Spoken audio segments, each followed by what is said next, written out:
कंजूस सास की कंजूस बहू की रसोई। रोज की तरह सीता आज भी किचन में खाना बना रही थी। उसने भिंडी और टमाटर काटे, तब तक उसकी सास किचन में आती है और कहती है, सीता बहू, तुमने आज सब्जी बनाने के लिए थोड़ा ज्यादा ही भिंडी काट ली है। आधी भिंडी को उठाकर फ्रिज में रख दो, इसकी सुबह सब्जी बना लेना। आखिर हम हैं ही कितने लोग, 4 लोगों में थोड़ी सी सब्जी तो लगती है। लेकिन माँ जी, इतनी भिंडी तो हम सब अभी मिलकर खा लेंगे और कल तक तो बाकी भिंडी सूख भी जाएगी, इसीलिए आज ही बना लेती हूँ। अरे नहीं बहू, ज्यादा बन जाएगी तो फेंकी जाएगी। तुम आधी भिंडी उठाकर फ्रिज में रख दो, कल बना लेना। ऐसा कहकर शोभा वहाँ से चली जाती है। सीता अपने आप से कहती है, पता नहीं माँ जी इतनी कंजूस क्यों है, हर चीज में कमी करती है। इतनी भिंडी कोई ज्यादा थोड़ी ना है, लेकिन उन्हें कौन समझाए। जाने दो, मैं तो इतना ही बना लेती हूँ। सीता खाना बनाकर सभी को लगा देती है। सभी खाना खाना शुरू करते हैं। तभी कमल कहता है, अरे वाह सीता, तुमने तो बहुत ही स्वादिष्ट सब्जी बनाई है। थोड़ी और भिंडी बची है क्या? मुझे थोड़ी और भिंडी दे दो। तभी सीता देखती है कि कढ़ाई में भिंडी खत्म हो गई है। सीता अपनी प्लेट की भिंडी कमल को देती हुई कहती है, आप मेरी भिंडी खा लीजिए, मैं अचार से रोटी खा लेती हूँ। तभी शोभा अपनी प्लेट से थोड़ी सी भिंडी सीता को देती हुई कहती है, अरे सीता, मेरे पास सब्जी थोड़ी ज्यादा है, इतनी सब्जी मैं नहीं खाती, तुम ये खा लो। ये देखकर सीता का देवर नीलेश कहता है, माँ, लेकिन तुमने इतनी कम सब्जी क्यों बनवाई थी? बेटा, ज्यादा सब्जी बनती है तो फेंकी जाती है। हम 4 ही लोग तो घर में हैं, इतनी सब्जी बहुत हो जाती है। अगले दिन शोभा अपनी बहू से कहती है, सीता बहू, चल जरा बाजार से सब्जियां ले आते हैं। सास बहू दोनों सब्जियां लाने के लिए मार्केट जाती हैं। तब शोभा एक ठेले पर जाती है और उससे कहती है, अरे भैया, ये गोभी क्या भाव दिए? 100 रुपए किलो है माँ जी। अरे बाप रे, इतनी महंगी। अच्छा, ये शिमला क्या भाव है? माँ जी, ये 70 रुपए किलो है, बताओ कितनी तोल दूं? नहीं नहीं भैया, तुम ये रहने दो। सस्ती सब्जियां कौन सी हैं ये बताओ। माँ जी, ये गिलकी, तोरी, बरबटी, ये सस्ती सब्जियां हैं, सभी 1-1 किलो कर दूं? अरे नहीं नहीं, मुझे पूरी बारात को खिलाना है क्या? तुम तो 1-1 पाव तोल दो बस। तभी सीता कहती है, माँ जी, पिछली बार भी तो आप यही सब्जियां ले गई थी। ये सब्जियां खा खा कर तो हम बोर हो गए। थोड़ी महंगी सब्जियां ले लेते हैं ना। अरे नहीं नहीं बहू, ये गिलकी, तोरी, भिंडी, ये सारी सब्जियां बहुत फायदेमंद होती हैं और फायदेमंद होने के साथ साथ सस्ती भी हैं। तो फिर क्यों महंगी सब्जियां लेना। वे लोग सब्जियां लेकर घर आ जाते हैं। अगले दिन सुबह सीता कोमल का टिफिन तैयार कर रही थी। कोमल अपनी माँ के पास आती है और कहती है, माँ, आज तुमने मेरे टिफिन में क्या बनाया है? बेटा, आज मैंने तोरी की सब्जी बनाई है। ओह माँ, रोज रोज भिंडी, गिलकी, तोरी खा खा कर मैं बोर हो गई। मेरी सभी फ्रेंड अच्छा अच्छा खाना लाते हैं और आप कुछ भी अच्छा नहीं बनाती। आज तो मैं बिल्कुल भी तोरी की सब्जी नहीं ले जाऊंगी, मुझे कुछ अच्छा बना कर दो। कोमल, आज तो तुम यही ले जाओ, फिर कभी मैं तुम्हारे लिए कुछ अच्छा बना दूंगी। माँ, आप हमेशा ही ऐसा कहती हो, लेकिन कुछ अच्छा नहीं बनाती। आज तो आपको मेरे लिए कुछ अच्छा बनाना ही होगा। कोमल, कहा ना फिर कभी बना दूंगी, तुम्हें समझ नहीं आती है? आजकल तुम बहुत जिद्दी हो गई हो। तभी नीलेश वहां आता है और अपनी भतीजी की बात सुनकर कहता है, भाभी, आप कोमल को क्यों डांट रही हो? कोमल बिल्कुल सही कहती है। आज तो मुझे भी हलवा खाना है। आप ऐसा करो, हमारे लिए सूजी का हलवा बना दो। देवर जी, आपको तो पता ही है कि माँ जी। भाभी, माँ से कहना कि मैंने कहा है। ये आज तो मैं सूजी का हलवा लेकर स्कूल जाऊंगी। ठीक है कोमल, तुम तैयार हो जाओ, तब तक मैं सूजी का हलवा बना देती हूँ। अब सीता अपनी सास के पास जाती है और कहती है, माँ जी, कोमल जिद कर रही है कि आज उसे टिफिन में सूजी का हलवा ले जाना है और नीलेश को भी हलवा खाना है। तो अगर आप मुझे सूजी, घी और मेवे दे देंगी तो मैं उनके लिए हलवा बना दूंगी। ठीक है बहू, चल मैं तुझे सूजी और घी दे देती हूँ। शोभा किचन में आती है और किचन में रखी हुई लकड़ी की अलमारी का ताला खोलती है और उसमें से थोड़ी सी सूजी, शक्कर और थोड़े से ड्राई फ्रूट्स और थोड़ा सा घी निकाल कर सीता को देती है। सीता थोड़े से ड्राई फ्रूट्स और थोड़ा सा घी देखकर कहती है, माँ जी, थोड़े ड्राई फ्रूट्स और थोड़ा घी और दे दीजिए, तभी तो हलवा स्वादिष्ट बनेगा। अरे नहीं बेटा, ज्यादा ड्राई फ्रूट्स और ज्यादा घी से हलवा थोड़ी ना अच्छा बनता है। तुम इतना ही डालकर हलवा बना लो।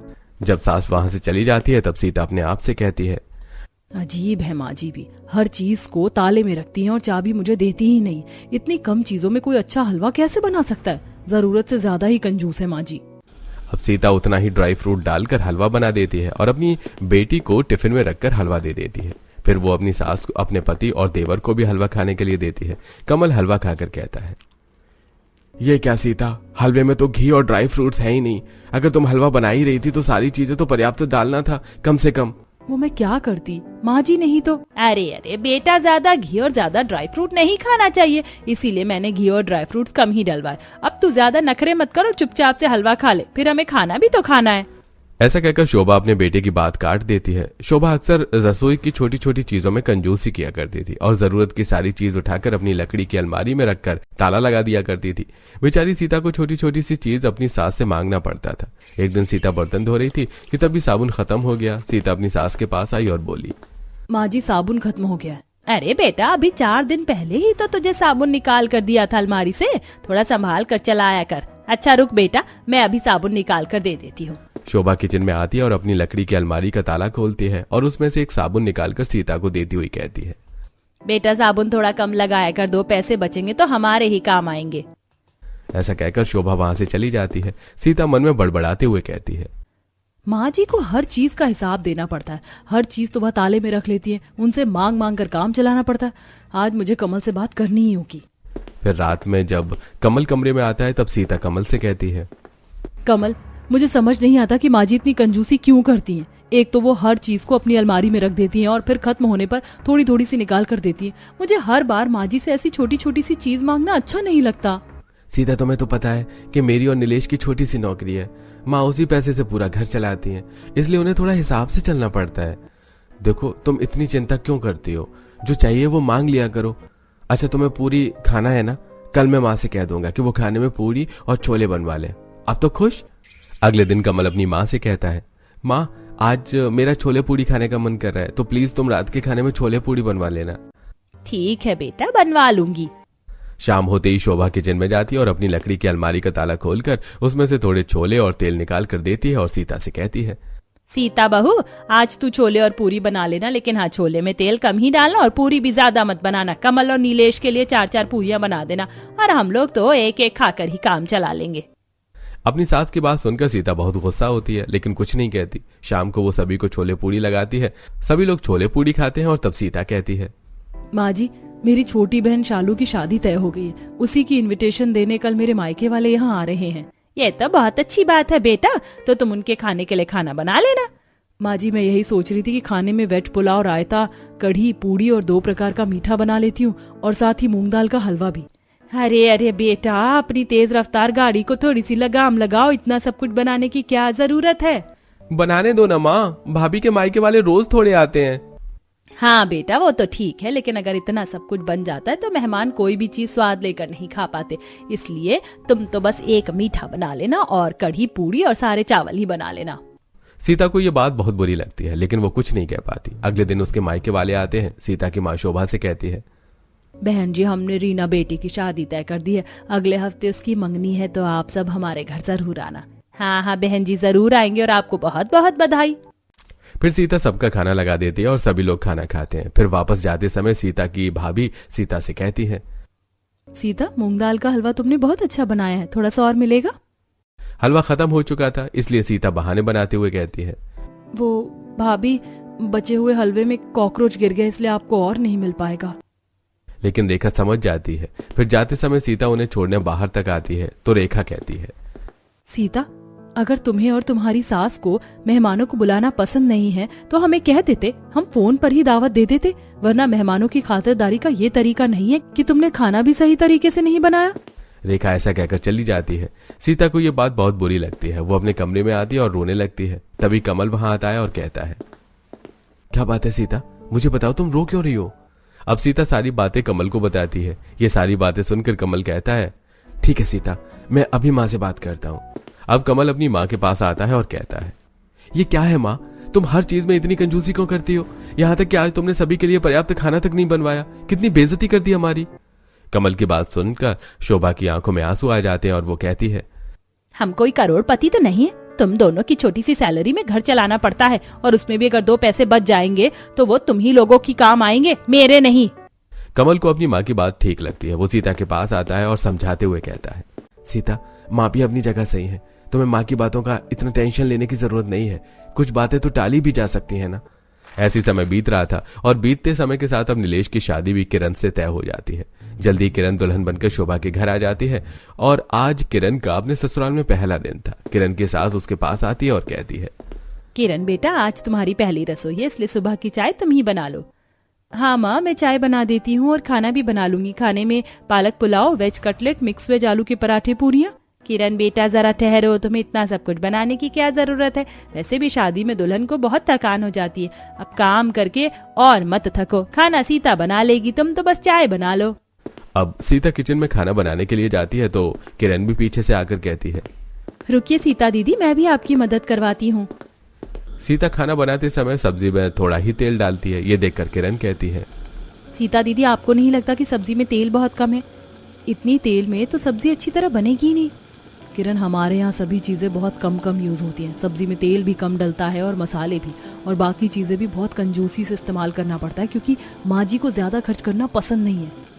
अच्छा, लेकिन किरण, हर घर के रूल अलग अलग होते हैं। तुम यहाँ रहते रहते यहाँ के तौर तरीके सीख जाओगी।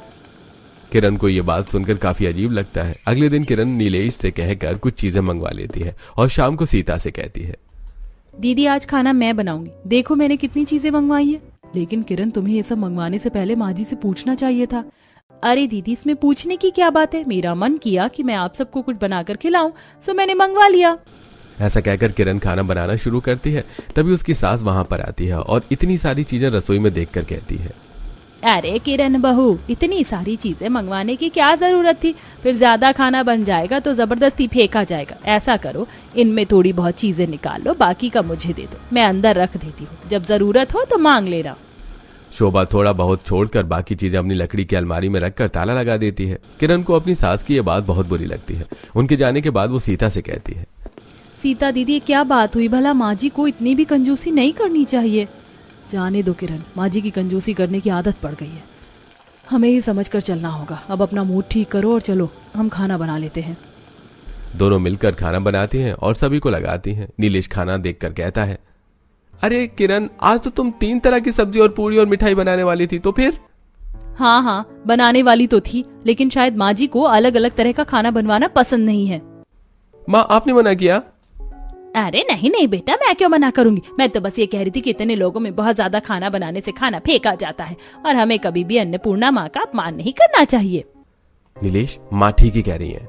ऐसे कुछ दिन बीत जाते हैं। एक दिन कोमल अपनी माँ से कहती है, माँ कितने दिन हो गए घर में कुछ अच्छा खाने को नहीं बना। माँ आज खीर और पूरी बनाओ ना, और साथ में थोड़ा पुलाव भी, मेरा बहुत मन कर रहा है ये सब खाने का। कोमल, जरूरी नहीं कि जो मन कहे वही करना चाहिए। थोड़े दिन रुक जाओ, फिर मैं तुम्हें खीर पूरी खिलाऊंगी।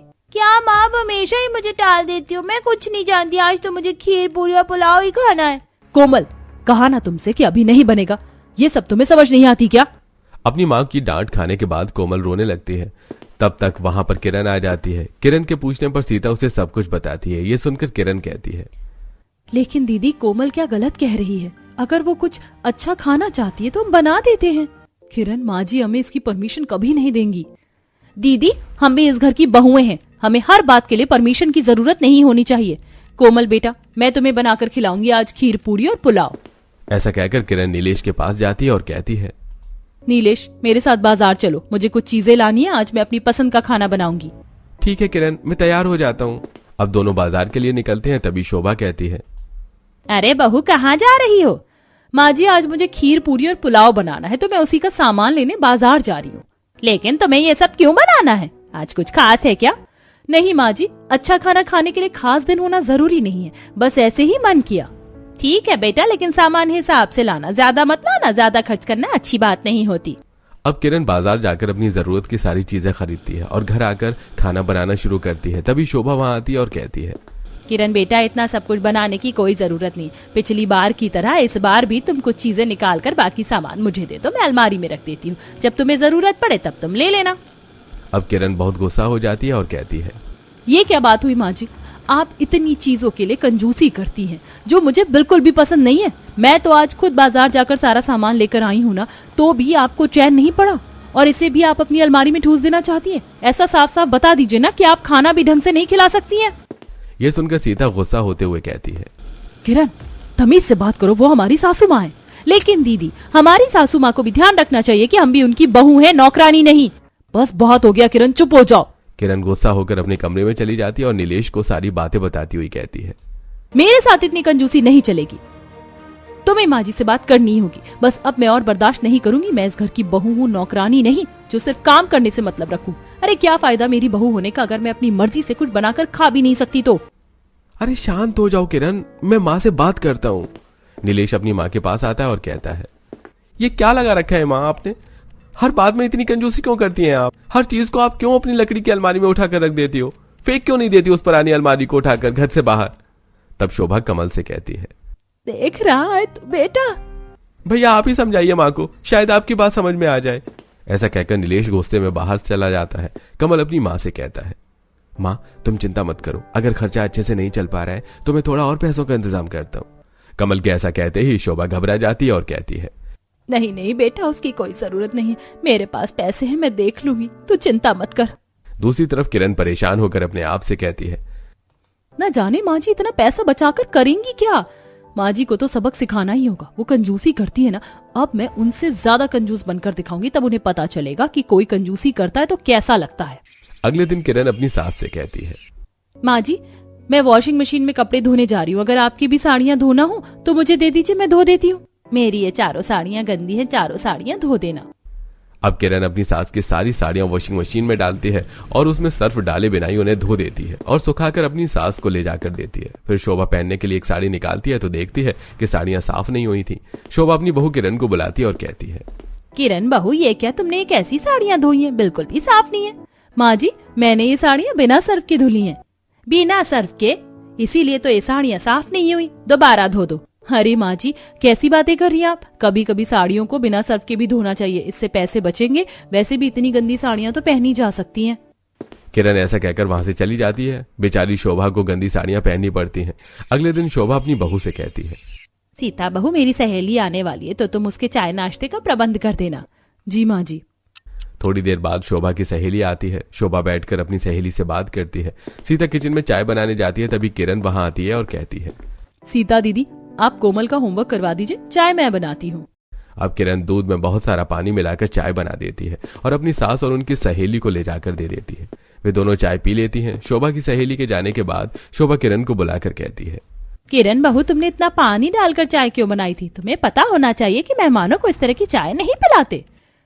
अरे माँ जी मैंने तो ऐसा करके दूध के पैसे बचाए हैं, और अगर मेहमानों को ऐसी चाय पसंद नहीं आती और वो दोबारा नहीं आएंगे तो ये तो और अच्छी बात है। कम से कम इससे हमारे नाश्ता और चाय का खर्चा तो बचेगा। आप चिंता मत कीजिए माँ जी, मैंने जो किया वो बिल्कुल ठीक किया। ऐसा कहकर किरण अपने कमरे में चली जाती है। बेचारी शोभा अब कहती भी तो क्या, ऐसे ही 3 दिन गुजर जाते हैं और आज शोभा खाना खाकर अपने कमरे में जाती है तो कि उसके कमरे की लाइट खराब हो गई थी। तभी सीता वहां आती है और कहती है, माँ जी आपके कमरे की लाइट खराब हो गई है, रुकिए मैं अभी किचन की लाइट आपके कमरे में लगा देती हूँ और रात को इनसे दूसरी लाइट मंगवाकर किचन में लगा दूंगी। सीता किचन में लाइट लेने के लिए जाती है, तभी किरण कहती है, लाइए दीदी माँ जी के कमरे में लाइट की व्यवस्था मैं कर देती हूँ, आप अपने कमरे में जाकर आराम कीजिए। सीता किरण की बात सुनकर अपने कमरे में चली जाती है। किरण एक मोमबत्ती उठाती है और अपनी सास के कमरे में जलाकर ले जाती है और उसे रखते हुए कहती है, माँ जी ये लीजिए आपके कमरे में मोमबत्ती जला दी। बल्ब लाने के लिए मैंने ही मना कर दिया। आप तो जानती है माँ जी की बिजली कितनी महंगी है और बिजली का कितना बिल आता है। कुछ दिन इस मोमबत्ती से काम चला लीजिए, कम से कम इसी बहाने बिजली का बिल तो कम होगा। ऐसा कहकर किरण वहां से चली जाती है।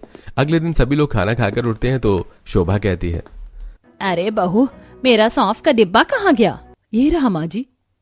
शोभा देखती है कि डिब्बे में सौंफ खत्म हो गई थी। वो कहती है, अरे सौंफ तो खत्म हो गई। सीता तुझे पता है मुझे खाने के बाद सौंफ खाने की आदत है, तो तूने मंगवाया क्यों नहीं? माँ जी मैंने ही सीता दीदी को मना कर दिया था, सौंफ खाने से कुछ खास फायदे तो नहीं होते हैं, खाना तो हम पेट भर कर खा ही लेते, कम से कम इस तरह हम सौंफ के कुछ पैसे तो बचा लेंगे। अब शोभा समझ जाती है कि किरण उसके साथ ऐसा व्यवहार क्यों कर रही है। शोभा चुपचाप अपने कमरे में चली जाती है। अगले दिन नीलेश अपनी माँ से कहता है, माँ आज शाम को आप सभी तैयार रहना, हम सभी मिलकर शॉपिंग करने जाएंगे। ऐसा कहकर नीलेश चला जाता है। शाम को वो लोग नीलेश के साथ मॉल में शॉपिंग करने के लिए जाते हैं। नीलेश अपनी माँ से कहता है, माँ जिसको जो भी चाहिए वो सभी ले लो, पैसे मैं दे दूंगा। क्या सच में नीलेश? ओह थैंक यू, मुझे कुछ कपड़े चाहिए और कुछ ज्वेलरी और कुछ और सामान भी। दीदी चलिए हम दोनों अपने लिए कपड़े सिलेक्ट करते हैं, और कोमल तुम्हें खिलौने चाहिए थे ना, चलो खरीदते हैं। हाँ चलो चलो चाचू, मुझे लबुबू डॉल चाहिए। सीता और किरण शॉपिंग के लिए चली जाती हैं। तब शोभा नीलेश से कहती है, नीलेश बेटा एक बात बता, तेरे पास इतने पैसे कहाँ से आए जो तू सबको इतनी शॉपिंग करवा रहा है?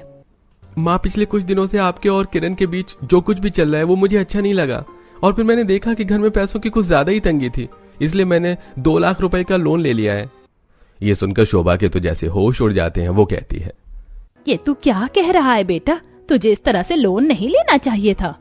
क्या करता माँ, किरण को हर चीज के लिए मना करना अच्छा नहीं लगता, और मैं तुम्हें भी कुछ नहीं कह सकता था, इसलिए मुझे जो ठीक लगा वो मैंने किया। ऐसा कहकर नीलेश भी किरण के पास जाकर उसके साथ शॉपिंग करवाने लगता है। शोभा बहुत उदास हो जाती है। तभी शॉपिंग करके घर आ जाते हैं सभी लोग। शोभा चुपचाप अपने कमरे में चली जाती है। थोड़ी देर बाद 2 लाख रुपए लेकर बाहर आती है और नीलेश के हाथों में देती हुई कहती है, बेटा, तुम्हें इतनी छोटी सी बात के लिए लोन लेने की कोई जरूरत नहीं थी। अगर तुम्हें पैसों की जरूरत थी तो मुझसे कहना चाहिए था। ये लो 2 लाख रुपए, और अभी के अभी जाकर अपना लोन चुका दो। शोभा के पास 2 लाख रुपए हैं। ये देखकर घर के सभी लोग हैरान रह जाते हैं और नीलेश कहता है, माँ, तुम्हारे पास इतने पैसे हैं फिर भी तुम हमें इतना परेशान करती हो, हर चीज के लिए इतनी कंजूसी करती हो। माँ, तुम्हें शर्म आनी चाहिए ऐसा करते हुए। नीलेश सही कहता है माँ, तुमने कभी बताया नहीं कि तुम्हारे पास इतने पैसे रखे हुए हैं, और जब तुम्हारे पास पैसे हैं तो तुम इतनी कंजूसी क्यों करती हो? लेकिन शोभा कुछ नहीं कहती और 2 लाख रुपए नीलेश के हाथ में देकर अपने कमरे में चली जाती है। नीलेश उन 2 लाख रुपए से अपना लोन चुका देता है। ऐसे ही कुछ समय बीत जाता है। अचानक शोभा की बहुत तबीयत खराब हो जाती है। सभी लोग शोभा को अस्पताल ले जाते हैं। तब डॉक्टर कमल से कहता है, कमल, उनके पेट में कुछ प्रॉब्लम है, इनका तुरंत ही ऑपरेशन करना पड़ेगा, और इसके लिए कम से कम 1.5 लाख रुपए की जरूरत होगी। शोभा भी डॉक्टर की ये बात सुन लेती है और अपने मन में सोचती है, मैंने हमेशा ही अपनी बहू बेटों के साथ कंजूसी की है, इसीलिए शायद वो मेरा इलाज भी नहीं करवाएंगे। दूसरी तरफ डॉक्टर की बात सुनकर किरण कहती है, डॉक्टर साहब, आप पैसों की चिंता मत कीजिए, आप उनका ट्रीटमेंट कीजिए, पैसों का अरेंजमेंट मैं कर लूंगी। ऐसा कहकर किरण अपने पिताजी को फोन लगाती है और उनसे 2 लाख रुपए मांग लेती है और अस्पताल में वो पैसे जमा करवा देती है। शोभा का ऑपरेशन हो जाता है और कुछ ही दिनों में वो ठीक हो जाती है। सभी मिलकर शोभा को घर ले जाते हैं। जब शोभा को पता चलता है कि किरण ने उसके पिताजी से 2 लाख रुपए लिए, तब शोभा कहती है, किरण बेटा, तुम अब अपने पिताजी से लिए हुए पैसे उन्हें वापस कर दो। मेरे पास अभी भी 2 लाख रुपए हैं, मैं तुम्हें दे दूंगी। यह सुनकर सभी लोग हैरान हो जाते हैं। तब कमल कहता है, माँ, तुम्हारे पास अभी भी 2 लाख रुपए हैं? ये पैसे मैंने जीवन भर कंजूसी करके इकट्ठा किए हैं। तुम जानना चाहते हो ना कि आखिर मैं इतनी कंजूसी क्यों करती हूँ? तो सुनो, तुम्हारे पिताजी एक ड्राइवर थे। उन्होंने अपने भाई बहन की शादी के लिए लोन ले रखा था, इसीलिए वो दिन के साथ साथ रात में भी गाड़ी चलाते थे, और एक दिन नींद में गाड़ी चलाने की वजह से उनका एक्सीडेंट हो गया और उनकी मृत्यु हो गई। बस इसीलिए मैंने 1-1 रुपए कंजूसी करके बचा कर रखा ताकि मेरे बच्चों को जीवन में कभी भी लोन ना लेना पड़े और लोन से होने वाली परेशानियों से वो बच सके।